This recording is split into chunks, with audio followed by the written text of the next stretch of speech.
शहरवासियों को सुविधाओं से लैस करने के उद्देश्य से कानपुर विकास प्राधिकरण ने आज अपनी 141वीं बोर्ड बैठक संपन्न की। मंडलायुक्त अमित गुप्ता की अध्यक्षता में शुरू हुई बोर्ड बैठक में केडीए उपाध्यक्ष मदन सिंह, कानपुर जिलाधिकारी आरके सिंह समेत आला अधिकारी मौजूद।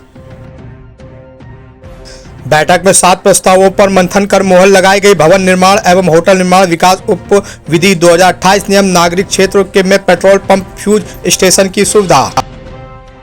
महायोजना 2021 में कृषि के वृहद उद्योग लगाने anti private car Ganga sewer front project को प्रस्ताव को IIT भेजा गया। अटल घाट के पीछे बनने वाले गंगा वाटिका के प्रस्ताव और DPR पर चर्चा की गई। केडीए उपाध्यक्ष मदन सिंह ने बताया कि विभागों में सामंजस्य न होने के कारण लोगों को समस्याओं का सामना करना पड़ता है। जनता की समस्याओं को दूर करने के लिए मंडलायुक्त ने सभी जिम्मेदार अधिकारियों संग बैठक कर विकास कार्य करने के साथ समस्याओं को दूर करने का काम किया। बोर्ड के द्वारा, प्राधिकरण बोर्ड द्वारा इसको अंगीकृत किया जाना था, जो अंगीकृत कर लिया गया है। दूसरा बिंदु, भवन निर्माण उपविधि 2008 नगरीय क्षेत्रों में पेट्रोल और फ्यूल स्टेशन को स्थापित करने के जो मानकों में कुछ परिवर्तन था, तो उसको अंगीकृत करना था, जो प्राधिकरण बोर्ड द्वारा अनुमति प्रदान कर दी गई है। और एक मैसर सुप्रीम इंडस्ट्रीज़ का लैंड यूज परिवर्तन के संबंध में था। और दूसरा भूखंडी विकास है, अभी बता रहे, दोनों को बता रहे। भूखंडी विकास के अंतर्गत एक से अधिक भूखंडों को जो है अमेलगमेशन यानी कि मिला के अगर वो एक करना था, तो इसमें कार्यविरत सिग्नेचर होने के बाद इसको शासन को अनुमोदन के लिए प्रेषित कर दिया जाएगा। ठीक है। और एक लेखा का हमारा एक बैलेंस शीट रहता है, जो औपचारिक रूप से हम अनुमोदित कराना रहता है, उसका अनुमोदन ले लिया गया है। शेष आपको डिटेल्स उपलब्ध करा दी जाएगी।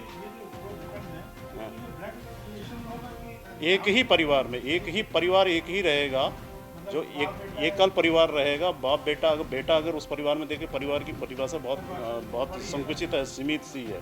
पति पत्नी नाबालिग बच्चे, हाँ, एक ही परिवार। और उसमें भी हम लोगों के द्वारा ये मतलब उसको हटा दिया कि जो EWS के मकान है और LIG के मकान है, उसको हमारे द्वारा इसमें शामिल नहीं किया गया। और बताइए।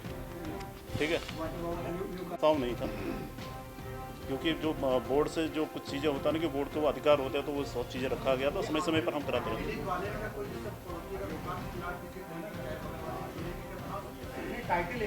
टाइटल एक ही नाम पे होना चाहिए। वो खरीद सकता है, नहीं खरीद सकता, उससे मतलब नहीं है, लेकिन जिस समय वो आमिलित कराएगा वो एक ही परिवार के नाम पे होना चाहिए।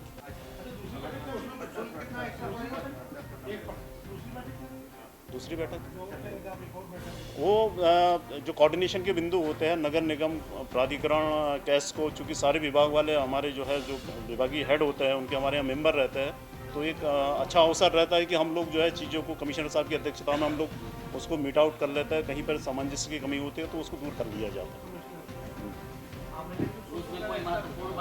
है।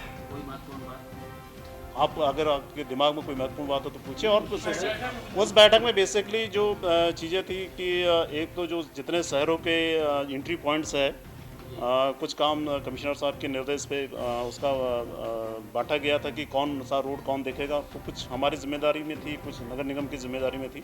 एक वो था। और शहर के सौंदर्यीकरण के लिए और हमारे जो प्रयास होते हैं, जैसे हम जाजमऊ बना रहे हैं, या इधर क्या कहते हैं कानपुर सिटी की तरफ जो रोड चौड़ीकरण में डिवाइडर बना रहे हैं, या हमारी प्रकाश व्यवस्था है, या गंगा बैराज में हमारी जो लाइटिंग की व्यवस्था, उन सब चीज़ों के बारे में एक चर्चा हुई है।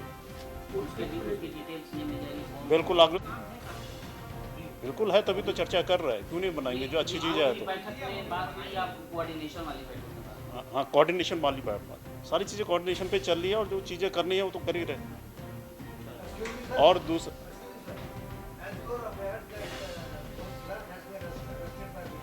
जी,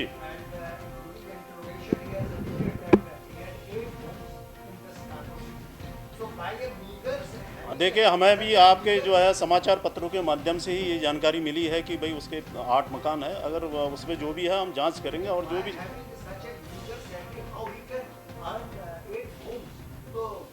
नहीं, अगर इस तरह का कोई नहीं, देखिए, अब 8 होम्स को अन कैसे कर लिया वो चीज़ दूसरी है, लेकिन सुन तो लीजिए। अब 8 होम्स है, 8 होम्स में जो भी इलीगल चीज़ें पाई जाएंगी हम उसमें कार्रवाई करेंगे। ये तो जब प्रिवेंशन और करप्शन एक्ट में दर्ज है तो वो अपना करेंगे, वो तो वही भेजेंगे। अगर वो नहीं भेजेंगे तो फिर उसको देखा जाएगा। जो हमारे स्तर से विभागीय जांच में जो बिंदु जो पुलिस विभाग के द्वारा बताया जाएगा, उनको सम्मिलित करते हुए उनके विरुद्ध कार्रवाई की जाएगी।